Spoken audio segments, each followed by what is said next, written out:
ماوەی زیاتر لە 17 ساڵە 3000 جوتیاری کوردی سنووری قەزای خانەقین و دەوروبەری کێشەی زەویزاریان هەیە، وەک خۆشیان ئاماژەی بۆ دەکەن. ئەم کێشەیانە تا ئێستا بە هەڵپەسێدراوی ماوەتەوە. لە ئێستادا تەنها ئومێدیان بە جێبەجێکردنی مادەی 140، چونکە پێیان وایە بە جێبەجێکردنی قۆناغەکانی تری مادەکە کێشەکانیان کۆتایی پێدێت. زەختێ بگرێت لە حکوومەتی عێراقی ئەو زەویزەرانە بگەڕێتەوە بۆ ئەسلی کوردەکان کەوا خۆیان خاوەن زەویزاری ئەم سنوورن. داواکارین لە قیادەی کوردی لە حکوومەتی عێراقی چارەسەری ئەم کێشەمان بۆ بکەن. ئەم کێشەیە شتی خراپی بەدواوە دێت، کێشەی کۆمەڵایەتی بەدواوە دێت. ئێمە ئەمەمان بۆ ناچێتە سەر. بەڕێوەبەری کشتتوکاڵی خانەقین نیگەرانە بە هەڵپەسێدراوی هێشتنەوەی کێشەی زەویزاری جوتیارانی کورد لە ناوچات دابڕێنراوەکان. دەشڵێت بەمە دەمانگەڕێنێتەوە بۆ پرۆسەیەکی تری تەعریبکردنی گوندنشینانی کوردی سنوورەکە. لە لژنەی جێبەجێکردنی مادەی 140ەوە لە ئەنجومەنی وەزیرانی عێراقەوە لە شوێنەکانی ترەوە لە پارێزگاکانەوە هاتووە بۆ ئەوەی کە ئەوە جێبەجێ بکرێت، بەڵام جێبەجێ ناکرێت.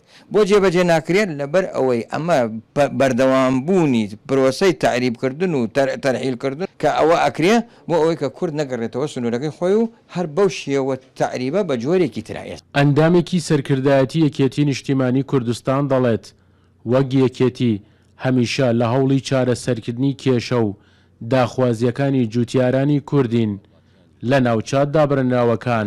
لە ڕێگای هەوسەرۆکانی یەکێتیە و تیمی یەکێتی لە بەغدا هەڵمەتێکی گەورەمان کردووە لە ماوەیە کە ئێمە بتوانین دیفاع لە حەقی جوتیارەکانی ئەم سنوورانە بکەین. خۆشبەختانە ئەو هەوڵانە تا ڕادەیەکی باش ڕۆشتووە لە ڕێگای لوژنەی مادەی 140 کە ئەوان بەشێکی سەرەکی چارەسەرکردنی ئەم کێشانە بوونە.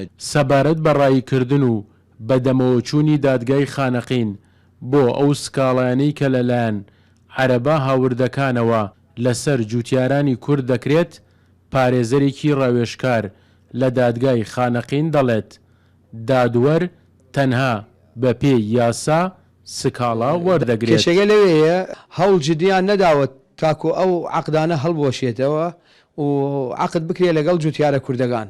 هەمویانە چن لە دیالە و عەقد بەناو خۆیانە و سکاڵای یاساییەکەن لە محکەمە و محکەمەش دادگاش مەجبورە جێبەجێ ئیجرائاتیان بکە. بۆیان لەسەر ئەوەیە ئەم کێشە بەردەوامە لە ناو سنوور خانەقین. بەپێ ئەو نووسراوانەی کە لە کۆتایی مانگی حوزەیرانی ئەم ساڵدا لەلایەن وەزارەتی دادی عێراق و لیژنەی جێبەجێکردنی مادەی 140 ئاراستەی لایەنە پەیوەندیدارەکان کراوە، داوا دەکرێت تەواوی زەویە کشتتوکاڵەکانی سنووری پارێزگای دیالە و ئەو پارێزگانەی تر کە دەکەونە ناوچات دابڕێنراوەکان بگەڕێنەوە بۆ خاوەنە ڕەسەنەکانیان کە کوردن. سەرکەوت ئەحمەد، کورسات نیوز، خانەقین.